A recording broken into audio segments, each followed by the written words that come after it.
Hey everyone, so we got this fun item in the mail today. This is a Nintendo NES style control pad that has been modded to work for the ColecoVision. So we're going to play a couple games using this and showing off on the CollectorVision Phoenix here. So this control pad comes from Retro Game Boys, and as you can see they've got a Twitter account and a eBay store, so you should check it out. So let's actually play a few of my kind of favorite third-party games, if you will, on the ColecoVision. We're going to play a little bit of Galaxian, Frogger, and some BC's Quest for Tires. So all three of these were great games. Now some of you may be thinking like, hey, I don't recognize these boxes here. That's because the original boxes for Galaxian and Frogger looked like this. Great boxes. One of them came from Atari Soft, the other one came from Parker Brothers.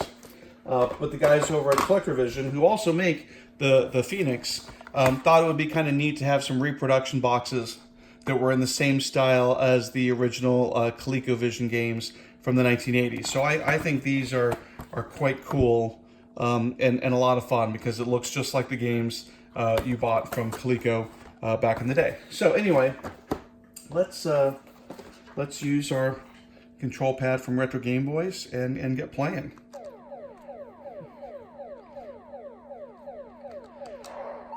Now Galaxian, again, this was a great arcade port for the ColecoVision. In fact, that's pretty much why the ColecoVision was so popular when it came out in the 80s, is it really was the first system where arcade games on it looked and sounded just like they did in the arcade. If you compare this to the Atari 2600 version, it just doesn't even compare. This is a lot closer to what came out on the Nintendo Famicom in Japan, and really does. I mean, the graphics are spot on, the sound is so close, it's almost there, and it really was about as close as you were going to get to an arcade port on a home console, you know, back in 1982-83.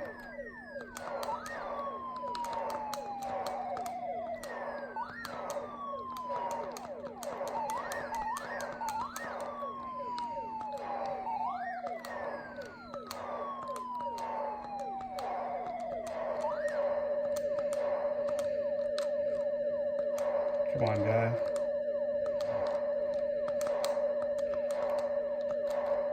Oh, my aim is all off tonight. Congratulations.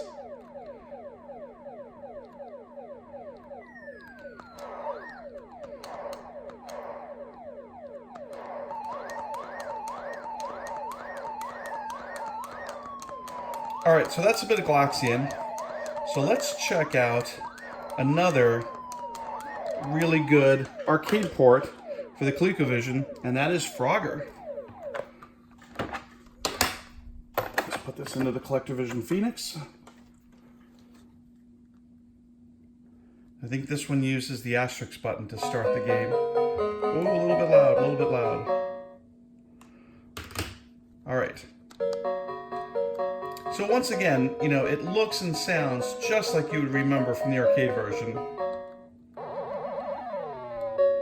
including dying.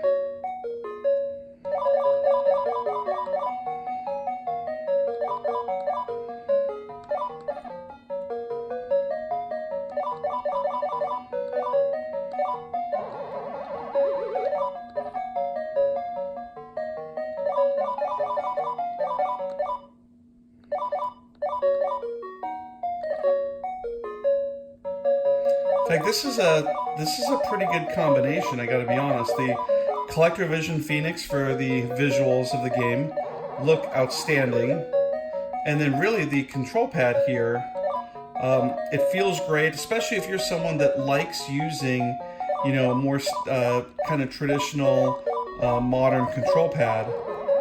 I mean, the NES to me is still one of the greatest control pads ever made. This gives people a lot of hand cramps, and I can see why, the way you have to hold it. I got used to this in the 80s, but man, this just feels great now.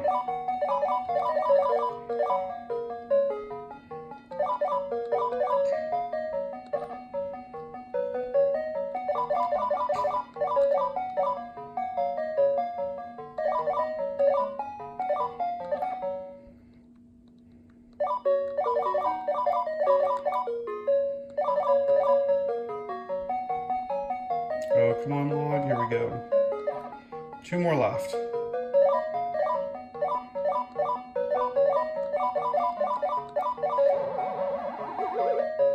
Yeah, I think for the most part, most ColecoVision games, aside from, let's say, some of the games like Mousetrap or War Games, most of them just use the 2-button configuration like this has. In fact, a lot of them are just 1 buttons.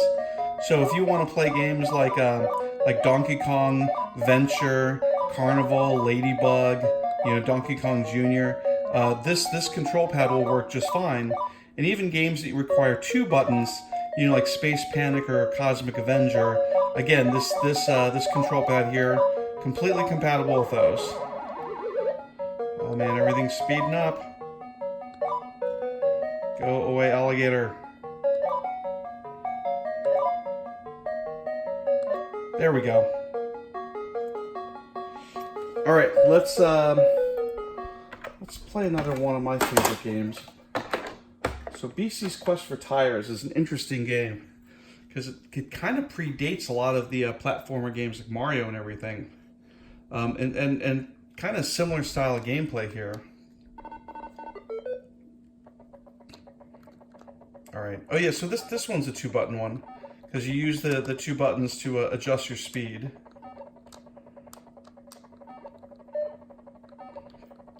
So a little bit like Smurf Rescue in a way, where they took a cartoon, or in this case a comic strip, and kind of brought it to life. And in the 1980s, you didn't really have a lot of games that looked just like cartoons.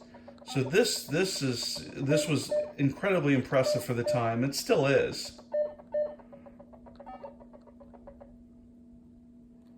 All right, let's see if I can jump across here without dying. Nope. Can't believe I actually died there.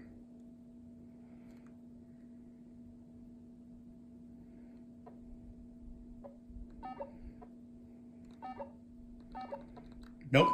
Died again. Damn it.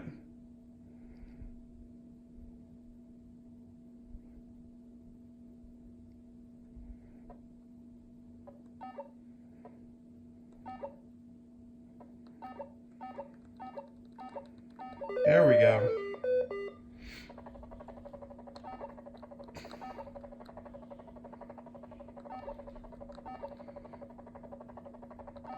So this certainly is kind of the early platformer game. Not as complex, obviously, as something like Mario, but very similar. I'm going to need to hang on to that bird in a minute. There we go.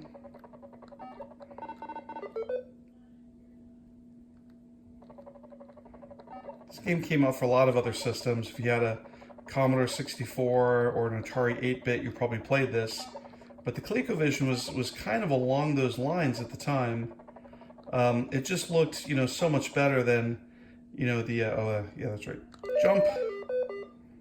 Than, the Atari or Intellivision, or Odyssey. Oh my gosh, that's right. This is the...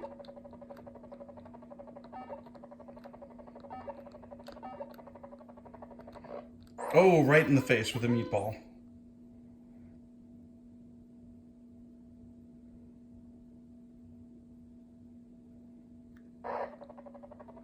You can definitely see how responsive this control pad is.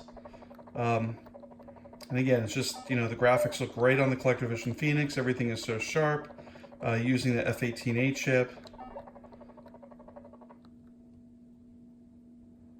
All right, one more time. We got to get into the... Had trouble with this before.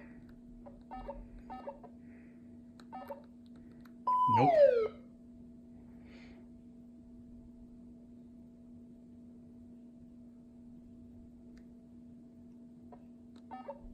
Oh, come on. I